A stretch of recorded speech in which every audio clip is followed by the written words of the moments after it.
కొన్నిసార్లు ఒక సిటీ పగలు చాలా యాక్టివ్గా కనిపిస్తుంది, కానీ రాత్రి అయ్యేసరికి గోస్ట్ టౌన్లా మారిపోతుంది. స్ట్రీట్స్ మూసేస్తారు, షాపులు క్లోజ్ అవుతాయి, పోలీస్ వెహికల్స్ తిరుగుతూ ఉంటాయి, ఇంకా జనాలు వాళ్ల ఇళ్లల్లో బందీ అయిపోతారు. ఈరోజు మనం నెట్ఫ్లిక్స్ యొక్క Brazilian crime thriller state of fear 2026 గురించి మాట్లాడుకుందాం. ఇది జస్ట్ ఒక క్రైమ్ స్టోరీ మాత్రమే కాదు, సిటీ లోపల ఉన్న డార్క్ సిస్టమ్ని బయటపెట్టే ఒక ప్రయత్నం. ఈ ఫిల్మ్ సౌ పాలోలో సెట్ చేశారు. సడన్గా సిటీ మొత్తం కోఆర్డినేటెడ్ అటాక్స్ మొదలవుతాయి. ఒక powerful criminal group Salve general అనే కోడ్ నేమ్తో సిటీ మొత్తం మీద దాడులకి ఆర్డర్ ఇస్తారు. ఫైర్, తుపాకుల మోత, ఇంకా ప్యూర్ కేయాస్. పోలీస్, క్రిమినల్స్, ఇంకా సామాన్య జనాలు అందరూ ఒకే అర్బన్ నైట్మేర్లో చిక్కుకుంటే ఎలా ఉంటుందో ఇందులో చూడొచ్చు. దీనికి తోడు అలీసా అనే 18-year-old అమ్మాయిని కరప్ట్ పోలీస్ ఆఫీసర్స్ కిడ్నాప్ చేస్తారు. ఇక్కడ్నుండి ఫిలిం ఇంకా డార్క్గా మారుతుంది. అలీసా ఆంట్ క్రిస్టీనా తన నీస్ని సేవ్ చేయడం కోసం సిస్టంతో పోరాడాలని డిసైడ్ అవుతుంది. క్రిస్టీనాకి అండర్వరల్డ్తో పాత కనెక్షన్స్ ఉంటాయి, అందుకే తను కొన్ని బ్రూటల్ మారల్ చాయిసెస్ తీసుకోవాల్సి వస్తుంది. ఈ స్టోరీ జస్ట్ ఒక కిడ్నాపింగ్ గురించి కాదు, కరప్షన్ అండ్ అప్రెషన్ ఉన్న ఈ లోకంలో న్యాయం కోసం చేసే ఒక పెద్ద స్ట్రగల్. డైరెక్షన్ చాలా స్ట్రాంగ్గా ఉంది. సౌపోలోని జస్ట్ ఒక సిటీలా కాకుండా ఒక బ్యాటిల్ ఫీల్డ్లా చూపించారు. లాంగ్ టేక్స్ వల్ల మనం కూడా ఆ కేయాస్ మధ్యలో ఉన్నామనే ఫీలింగ్ వస్తుంది. రయాట్ పోలీస్, బ్యారికేడ్స్, తగలాడిపోతున్న బస్సులు అన్నీ చాలా డిస్టర్బింగ్లీ రియల్గా ఉన్నాయి. మీరు ఎక్కడా రిలాక్స్ అవ్వలేరు. ప్రతి సీన్లో టెన్షన్ క్యారీ అవుతుంది.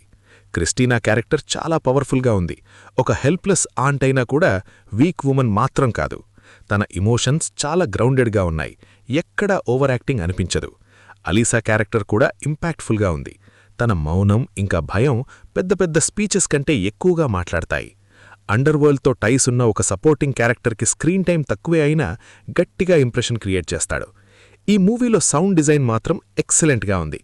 పోలీస్ సైరన్స్, ఆ వర్షం, ఇంకా మధ్యలో వచ్చే హెవీ సైలెన్స్ ఇవన్నీ కలిసి ఒక ప్రెజర్ని బిల్డ్ చేస్తాయి. మ్యూజిక్ కూడా ఎక్కువగా వాడలేదు, కానీ ఎప్పుడైతే వస్తుందో అది ఇంటెన్సిటీని యాంప్లిఫై చేస్తుంది తప్ప డిస్ట్రాక్ట్ చెయ్యదు. State of fear just violence గురించి మాత్రమే కాదు, ఇది మనల్ని కొన్ని క్వశ్చన్స్ అడుగుతుంది. పోలీస్ వాళ్లే ప్రాబ్లం అయినప్పుడు ఇక న్యాయం ఎక్కడ దొరుకుతుంది? అసలు ఈ సిస్టమ్ ఎవరికోసం పనిచేస్తుంది? అధికారం తప్పు చేతుల్లోకి వెళ్ళినప్పుడు ఒక సామాన్య మనిషి పరిస్థితి ఏంటి? కరప్షన్ ఉన్నప్పుడు ఒక సిటీ మనుషులకి ఎలా ప్రిజన్లా మారుతుందో ఈ ఫిల్మ్ చాలా బాగా చూపించింది. ఇక నెగటివ్ పాయింట్స్ విషయానికి వస్తే ఇది చాలా డార్క్ ఇంకా హెవీ ఫిల్మ్. ఇందులో కామిక్ రిలీఫ్ లేదా లైట్ మూమెంట్స్ అస్సలు ఉండవు. మీరు జస్ట్ టైంపాస్ కోసం సినిమా చూడాలి అనుకుంటే ఇది మీకు కొంచెం స్లోగా లేదా డిప్రెసింగ్గా అనిపించొచ్చు. కానీ మీకు serious crime thrillers, realistic story telling, ఇంకా ఒక స్ట్రాంగ్ మెసేజ్ ఉన్న మూవీస్ ఇష్టమైతే స్టేట్ ఆఫ్ ఫియర్ ఖచ్చితంగా చూడాల్సిందే. ఇది మిమ్మల్ని ఎంటర్టైన్ చేయడం కంటే ఎక్కువగా ఆలోచింపజేస్తుంది. నా రేటింగ్ 8/10. ఒక స్ట్రాంగ్ స్టోరీ, పవర్ఫుల్ డైరెక్షన్, ఇంకా రియాలిటీకి చాలా దగ్గరగా ఉండే ప్రపంచం. మీరు ఈ సినిమా చూసి ఉంటే ఇది మిమ్మల్ని గ్రిప్లో పెట్టిందా లేక మరీ హెవీగా అనిపించిందా అనేది కామెంట్స్లో తప్పకుండా చెప్పండి. మా మూవీ రివ్యూస్ నచ్చితే ప్లీజ్ ఛానల్ని సపోర్ట్ చేయండి. మళ్ళీ నెక్స్ట్ వీడియోలో కలుద్దాం. Until then, take care of yourself and stay connected with story ఏంటంటే.